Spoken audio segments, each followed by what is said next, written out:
దేవుడి నామములో మీ అందరికీ నా హృదయపూర్వక వందనాలు. మరి మనకి మంచి అవకాశాన్ని అనుగ్రహించినందుకు దేవుడికే వందనాలు. ఈరోజు మన వాగ్దానము యెషయా గ్రంథము 58వ అధ్యాయము 14వ వచనము మనం చూసుకున్నట్లయితే, నీవు యెహోవా యందు ఆనందించెదవు, దేశం యొక్క ఉన్నత స్థలముల మీద నేను నిన్ను ఎక్కించెదను. దేవుడు ఏమని చెప్తూ ఉన్నాడంటే, మనం ఆనందించేది ఎవరి యందంటే దేవుని యందే ఆనందించాలి.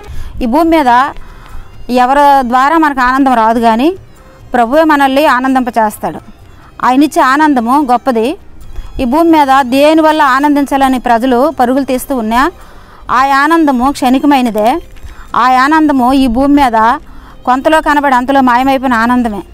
దేనివల్ల ఆనందం మనకు రాదు, కానీ ప్రభువునందే ఆనందించాలి, దేవుని యందే ఆనందించాలి, దేవునిలో సంతోషించాలి.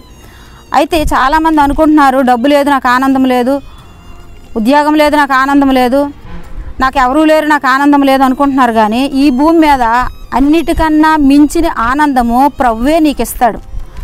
దేవుడు నీకుంటే సమస్త ఆనందముతోనూ సంతోషంతోనూ నిన్ను నింపుతాడు ఆయన. ఎందుకంటే ఆయన మనల్ని ఈ భూమి మీదకి ఎందుకు తీసుకొచ్చాడంటే, ఆయన బిడ్డలుగా మనము ఆయన నామానికి మహిమకరంగా బ్రతకాలని ప్రభువు మనల్ని పిలిచాడు.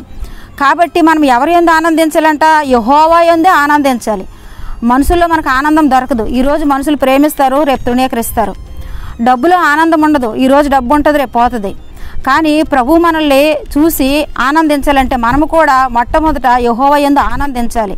ఆయన ఇచ్చే ఆనందము శాశ్వతమైనది, సమాధానకరమైనది, విలువైనది, బలమైనది. దేవుని యందు మనం ఆనందిస్తే దేశం యొక్క ఉన్నత స్థలముల మీద దేవుడు మనల్ని ఎక్కిస్తాడు.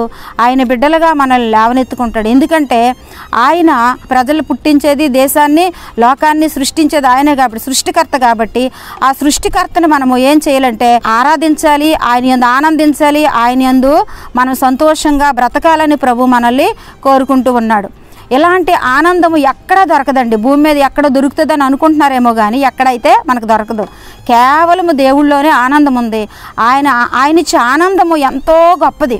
అలాంటి ఆనందాన్ని పొందుకోవాలంటే మనం ఈ వాగ్దానాలు మనం స్వతంత్రించుకోవాలి. యెహోవా యందు ఆనందించు అంటే నువ్వు మనుషులు బట్టి ఆనందించుకో, నీ యొక్క అందాన్ని బట్టో, నువ్వు నీ రూపాన్ని బట్టో, నీ యొక్క ఆ గొప్పతనాన్ని బట్టో, నీకున్న దేన్నో బట్టి ఆనందించకు, కానీ దేవుణ్ణి బట్టి ఆనందించు. దేవుడు ఆ ఆనందాన్ని నీకు ఇవ్వాలని ఆశపడతా ఉన్నాడు. దేవుని యొక్క వాగ్దానాలు మనం స్వతంత్రించుకుందాం. ఎందుకంటే ప్రభు యొక్క సన్నిధిలో ఉండే ఆనందమే గొప్పది. ఆ ఆనందాన్ని అనుభవించాలని ప్రభు కోరుకుంటున్నాడు. ప్రభు ఈ మాటలు దీవించి ఆస్వాదించిన గాక. ప్రార్థన చేసుకుందాం. పరిశుద్ధుడైన దేవా, నీకు స్తోత్రాలు, వందనాలయ్యా. నిజమే అపోస్తలుడైన పౌలు గారు చెప్పినట్లు, దేని యందు మాకు ఆనందం లేదు నాయన. నిజమే నా తండ్రి, నీ గొప్ప నామాన్ని బట్టి ఆనందం ప్రభా, నీ ఘనమైన నామాన్ని బట్టి ఆనందం ప్రభా. ఈ వాగ్దానాన్ని పొందుకున్న ప్రతి నీ బిడ్డకి ఆనందము, సంతోషము, సమాధానము, శాంతి మీరు దయచేసి వారి జీవితాల్లో ఫలించేలాగును మీరే సహాయం చేసి మహిమ పొందమని ప్రార్థన ఆలకించినందుకు వందనాలు చెల్లిస్తూ యేసు నామములో ఈ ప్రార్థన సమర్పించి అడిగి వేడుకొనుచున్నాను తండ్రి. ఆమేన్.